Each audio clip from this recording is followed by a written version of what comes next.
Hello everyone, in this video we're going to talk about sales allowance. A company will need to create this allowance because sales revenue should be recorded at the amount the company expect to collect from the sale. So if there is some amount that they think they're not going to collect, they will have to create an allowance to cover that. In this example, GCD Advisors has an accounts receivable balance of $1 million. And the company estimates that 0.2% of this balance will be needed for the allowance. And the following January 18, the company grants an allowance of $1,500 to Messler Enterprises because of a late shipment in December. But they already created the allowance, so when this happens, they can take it out of the allowance. Okay, so they have $1 million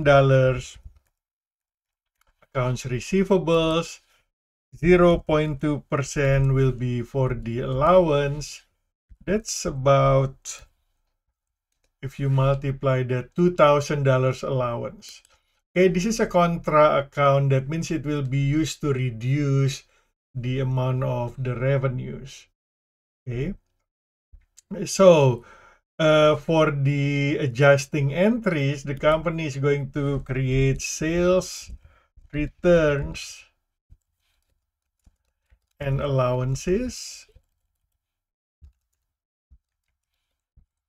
Again, this is on debit, $2,000, because it's a contra account toward the revenues, and the revenues are on credit, so the allowance should be on debit.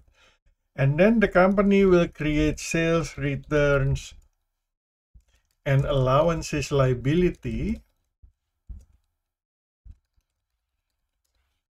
That means they recognize this obligation to provide the allowance, $2,000 if needed. Okay, so if we look at this T account, accounts receivable is $1 million to begin with, and then we recognize $2,000.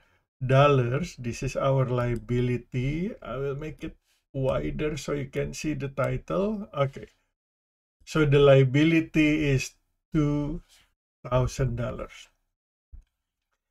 And then it gets to January. On January 18, the company grants an allowance $1,500. But because we already have $2,000 here, so we're good. By giving that allowance, we'll reduce our liability.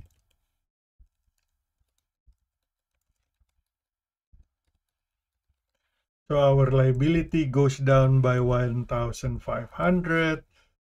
So let's put it on debit here, 1,500. So the ending balance for the liability is only 500.